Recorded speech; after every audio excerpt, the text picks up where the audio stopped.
May the 12th. 1 Samuel 12:1 through 13:23. Then Samuel addressed the people again. Look, I have done as you asked. I have given you a king. I have selected him ahead of my own sons. And now I stand here, an old, gray-haired man who has been in public service from the time he was a lad. Now tell me as I stand before the Lord and before his anointed king, whose ox or donkey have I stolen? Have I ever defrauded you? Have I ever oppressed you? Have I ever taken a bribe? Tell me, and I will make right whatever I have done wrong. No, you have never defrauded or oppressed us in any way. And you have never taken even one single bribe. The Lord and his anointed king are my witnesses, that you can never accuse me of robbing you. Yes, it is true. It was the Lord who appointed Moses and Aaron. He brought your ancestors out of the land of Egypt. Now stand here quietly before the Lord as I remind you of all the good things he has done for you and for your ancestors. When the Israelites were in Egypt and cried out to the Lord, he sent Moses and Aaron to bring them into this land. But they soon forgot about the Lord their God. So he let them be conquered by Sisera, the general of King Hazor's army, and by the Philistines and the king of Moab. Then they cried to the Lord again and confessed that they had sinned by turning away from him and worshiping the Baal and Ashtaroth idols. And they pleaded, "We will worship you and you alone if you will only rescue us from our enemies." Then the Lord sent Gideon, Barak, Jephthah, and Samuel to save you, and you lived in safety. But when you were afraid of Nahash, the king of Ammon, you came to me and said that you wanted a king to reign over you. But the Lord your God was already your king, for he has always been your king. All right, here is the king you have chosen. Look him over. You have asked for him, and the Lord has answered your request. Now if you will fear and worship the Lord, and listen to his commandments, and not rebel against the Lord, and if both you and your king follow the Lord your God, then all will be well. But if you rebel against the Lord's commandments and refuse to listen to him, then his hand will be as heavy upon you as it was upon your ancestors. Now watch as the Lord does great miracles. You know that it does not rain at this time of the year, during the wheat harvest.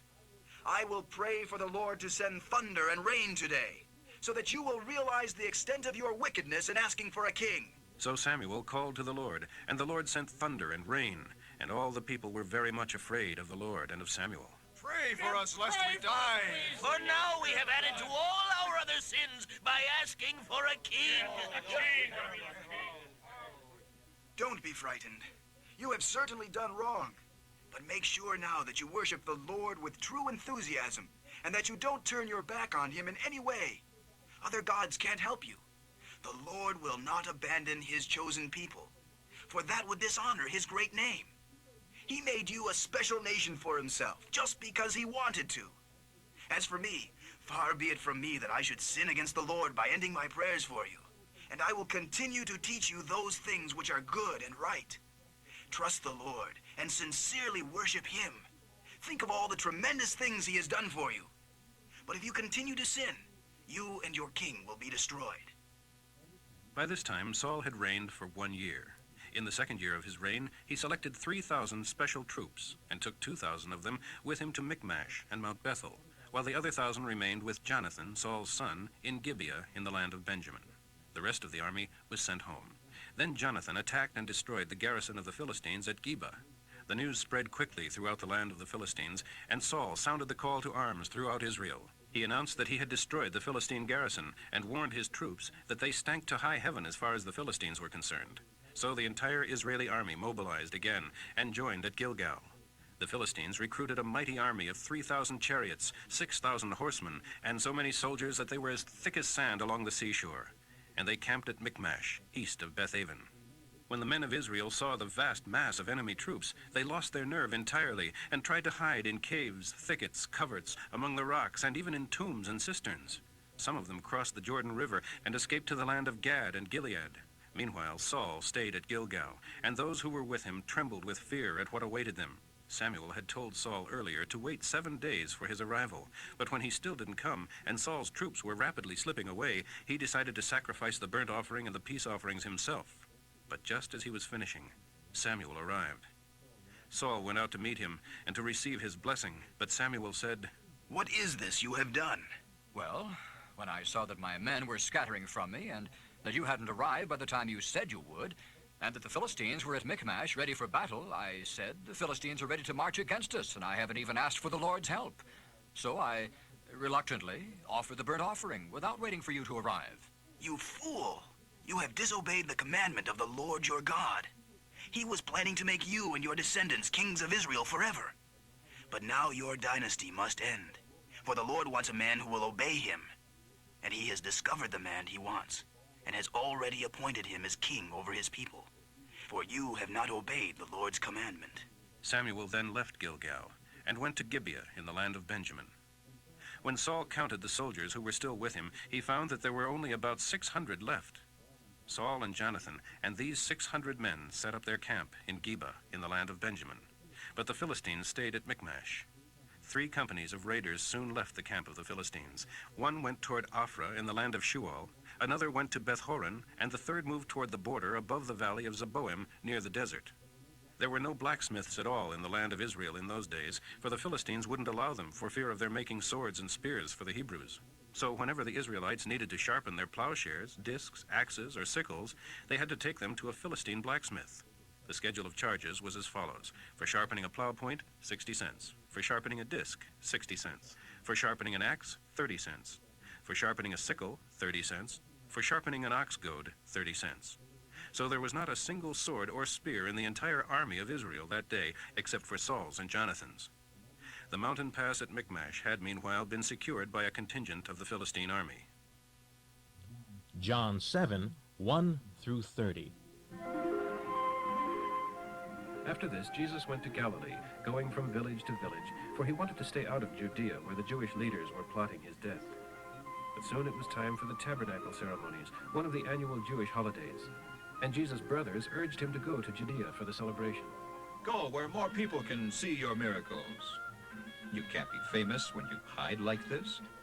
If you're so great, prove it to the world. For even his brothers didn't believe in him. Jesus replied, "It is not the right time for me to go now, but you can go anytime, and it will make no difference. For the world can't hate you, but it does hate me, because I accuse it of sin and evil. You go on, and I'll come later, when it is the right time."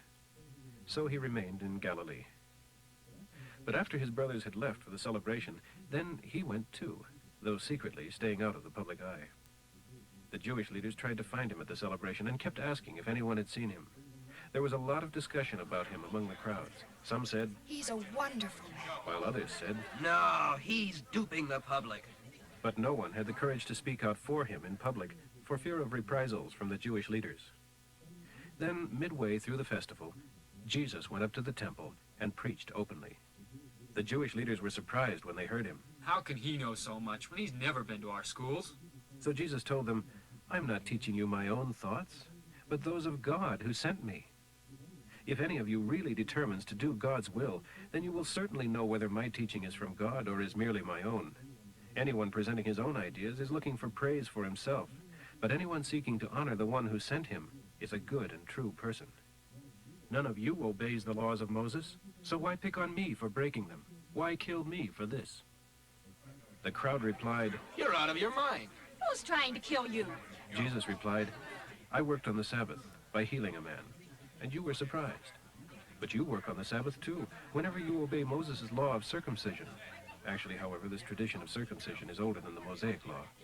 For if the correct time for circumcising your children falls on the Sabbath, you go ahead and do it, as you should. So why should I be condemned for making a man completely well on the Sabbath? Think this through, and you will see that I am right." Some of the people who lived there in Jerusalem said among themselves, "Isn't this the man they are trying to kill? But here he is, preaching in public, and they say nothing to him. Can it be that our leaders have learned, after all, that he really is the Messiah?" But how could he be? For we know where this man was born. When Christ comes, he will just appear, and no one will know where he comes from. So Jesus, in a sermon in the temple, called out, "Yes, you know me and where I was born and raised. But I am the representative of one you don't know, and he is truth.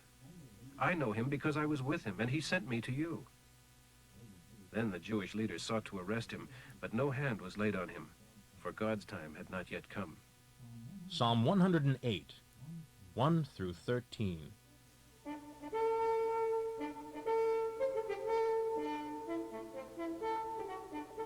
O God, my heart is ready to praise you. I will sing and rejoice before you. Wake up, O harp and lyre. We will meet the dawn with song. I will praise you everywhere around the world, in every nation. For your loving kindness is great beyond measure, high as the heavens. Your faithfulness reaches the skies. His glory is far more vast than the heavens. It towers above the earth. Hear the cry of your beloved child. Come with mighty power and rescue me. God has given sacred promises. No wonder I exult. He has promised to give us all the land of Shechem, and also Succoth Valley. Gilead is mine to give you, he says, and Manasseh as well. The land of Ephraim is the helmet on my head. Judah is my scepter. But Moab and Edom are despised. And I will shout in triumph over the Philistines. Who but God can give me strength to conquer these fortified cities? Who else can lead me into Edom? Lord, have you thrown us away? Have you deserted our army? Oh, help us fight against our enemies, for men are useless allies. But with the help of God, we shall do mighty acts of valor, for he treads down our foes. Proverbs for today, 15:4. Gentle words cause life and health. Griping brings discouragement.